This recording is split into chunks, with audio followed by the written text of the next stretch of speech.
All right, panel, a hidden challenger to begin, a national story. 2 minutes to get our guest's story. Betty, would you start this 2 minutes? Does this have anything to do with the world of entertainment? Yes. That music sounded very gay and entertainment, show busy. Okay. Are we dealing with the world of television then? No. Film? Yes. Does this have anything to do with the Festival of Festivals, which was the major film festival which took place in this city? Oui. Are you one of the guest stars who was here to attend that? No. Are you quibbling with me on the word stars? No. Our guest is a star. Perhaps there's another word our guest might quibble with. You're Visiting. so close, Betty. You quibble with the word visiting. Visiting. Was this a guest that was in a film but wasn't able to be here for the festival? Does this person wear funny clothes ever? What are you talking about? Outrageous? The film Only the Outrageous? ones you loan me. Craig Russell? That's Is it it. Craig? Nice going, Barbara. Craig Russell. It's for you, you see? It's easy, I Wow. Nice going. Good score for Barbara Hamilton.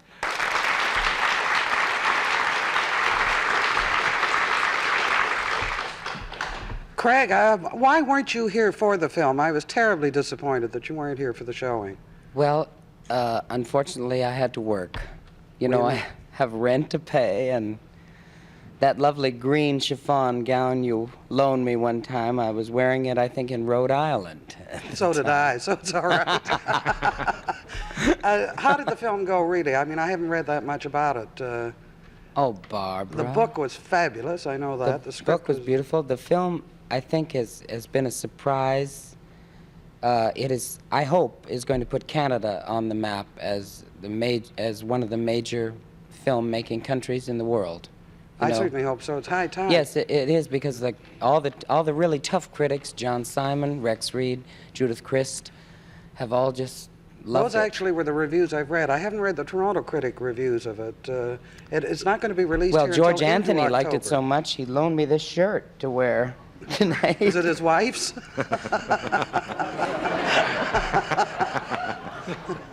No.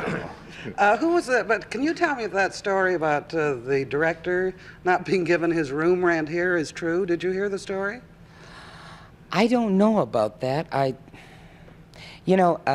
Mae West, as you know, I work for Mae West, and she always used to say, I don't know anything about politics, honey. I just know a good party man when I see one. So I would just like to say I'm grateful to Bill Marshall and Hank Vanderkalt for putting up the money. And I'm grateful to Dick Benner for getting good performances out of all of us, because I've never acted before. And But you're acting the story of your own life, aren't you, in effect? Was the book not written about you and your friend? Well, it was written by a Margaret Gibson, who I did live with for 2 years, but it was a very short story she wrote, and Richard expanded it into a full, well, he made fact into fiction.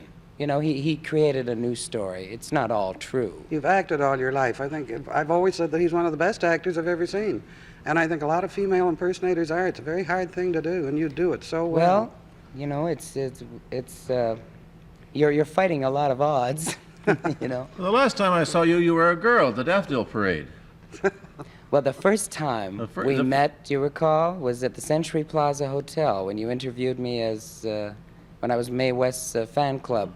For God's sake, you're right. That's right. I'd forgotten all about Time that. flies when you're having a good time. And the first time I met Mr. Sinclair, I was 16 years old, and I went to CFRB, and you said you encouraged me, and I'll never stop thanking you. Yeah. Go ahead, Pierre. What has happened to the fan club now that... The fan club is still very active, as Miss West is. Well, you're practically the Mae West persona now. You do the Mae West thing as well as she does. She was my inspiration, I feel. Once I had lived with her and had a taste of star life in Hollywood, and how you can... Were you at that time a female impersonator? Well, it's a matter of opinion, but you see, it's so difficult in Canada with the high schools here because they have no guidance counseling for female impersonation. No, they don't. I didn't know they had them anywhere else either. You know, my father always wanted Carol Channing for a son. Or Barbara Streisand.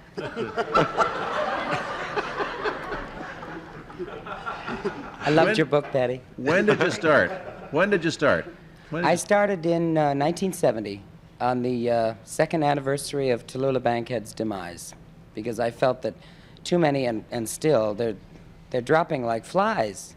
And it's so, you know, I love these women so much, I feel that the public misses them and they want them. I mean, I went to Australia last year, and the reaction for Judy Garland, you would have thought that she was there.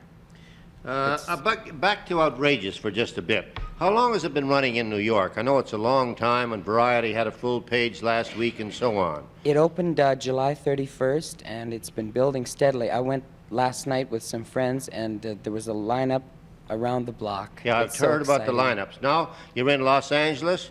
Where else? It's playing in Washington, Boston. It's opening here at the York, at Yonge and Eglinton in Toronto, and I think throughout the Odeon theaters in Canada. Now, Craig, even that doesn't necessarily mean money, because you've only named 4 cities. Are you going to make money out of this? Yes, we are. You're sure of it now, because... I'm not sure of anything. Well, I think you're sure that you're a female impersonator. Well, I'm sure that I'm good at what I do, as you are. I've always admired your strong beliefs. Well, in the female impersonation, you're working now without makeup, and yet you've done some already. You've given us good ideas, and I had a few names written down here to see if you could do them without makeup. Let's see you do Marilyn Monroe. Marilyn Monroe was rather frightened, I think. She would be rather frightened by something like this.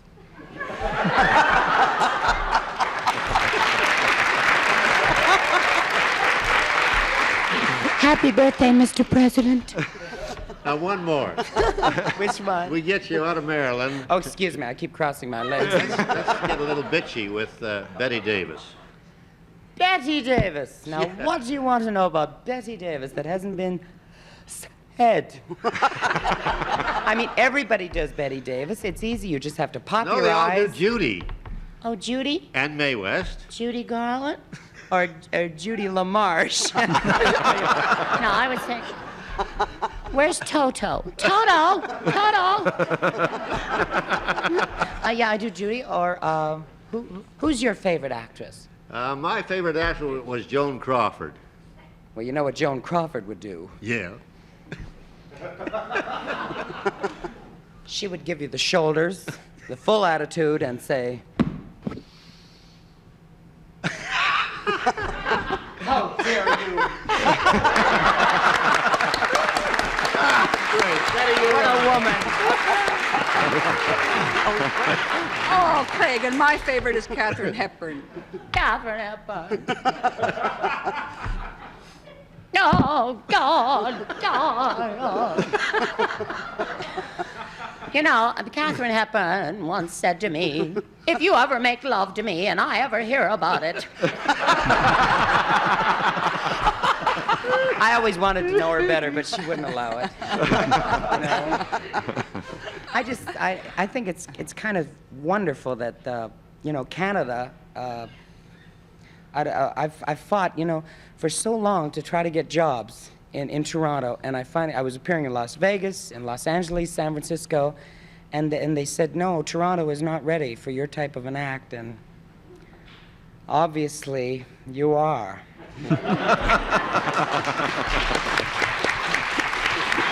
Thank you. And I must say, Barbara's been one of my biggest supporters. Well, does everybody know that he did the things for John Davidson in that fabulous Streets of San Francisco? He was marvelous in it. Indeed. Well, Channing, fantastic. Well, Craig Russell, we're deeply indebted to you for a number of things. The performances for one thing, and along with your colleagues, what you've done for Canadian films. Congratulations on Thank you. Outrageous. Thank you very Pleasure much. to have you here.